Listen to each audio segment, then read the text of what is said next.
네, 이게 이제 결국은 트럼프 대통령이 다시 백악관으로 돌아오는 게 난지, 아니면 그 바이든 대통령이 이제 중도에 포기를 해서 해리스 후보가 나왔었습니다만 민주당이 되는 게 난지를 놓고 이제 전 세계가 사실 고민을 했잖아요. 중국도 마찬가지였어요.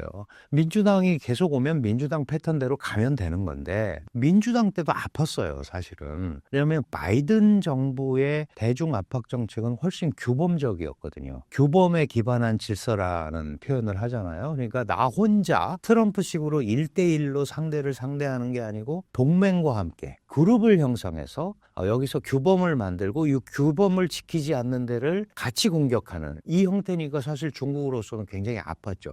그런 면에서는 1대1로 상대하는 게 훨씬 좋다라고 생각을 했을 수도 있어요. 그 준비도 많이 했고. 그래서 트럼프 대통령이 되면 이제는 트럼프 대통령과 1대1로 가는 게 훨씬 기회가 많다라고 생각을 했을 거고, 말씀드린 대로 트럼프의 압박 정책이 동맹한테도 갈 거기 때문에, 그리고 일기 때도 그런 현상들이 있었잖아요. 뭐 일본이나 한국에 대한 미군 주둔군 방위비를 리저너블하지 않죠. 5배, 10배씩 올려달라고 하니까. 이런 압박이 나오면 그런 가운데 공간이 생긴다. 예를 들어서 EU하고 미국하고도 마찬가지죠. 예를 들어서 트럼프가 EU한테 지금 굉장한 압박을 넣고 있잖아요. 방위비 2%대로 올려라. 왜 우리가 하는데 우리가 너희를 지켜줘야 되냐. 나토 사실은 미국이 주축이 돼서 가는 거니까. 그런 얘기들을 하니까 유럽이나 이런 데서도 약간 불편하잖아요. 그럼 이제 그런 틈이 있단 말이죠. 그럼 중국은 자기의 외교의 지평을 넓히는, 이제 하나는 경제적인 데서 피해를 보는데, 하나는 이제 그런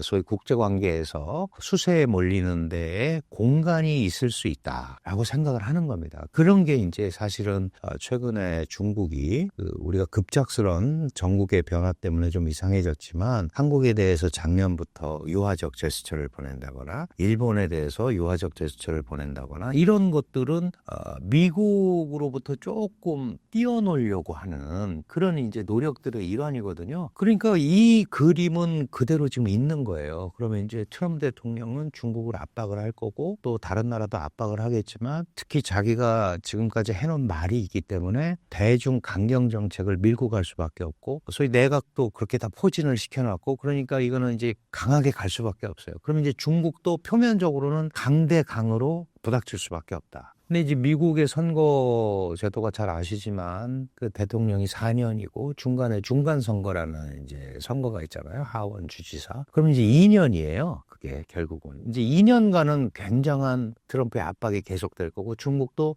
받아치기를 할 수밖에 없는 그런 이제 상황으로 갈 수밖에 없다. 다만 아까도 말씀드렸지만 전체적으로는 극한 충돌은 서로 피하는 그런 형태로 가지 않을까. 원래 이 중말로 그런 게 있어요. 투이부파. 싸우기는 하는데 또얼부포라고 그러는 건데 싸움은 하는데 그릇은 깨지 않는다.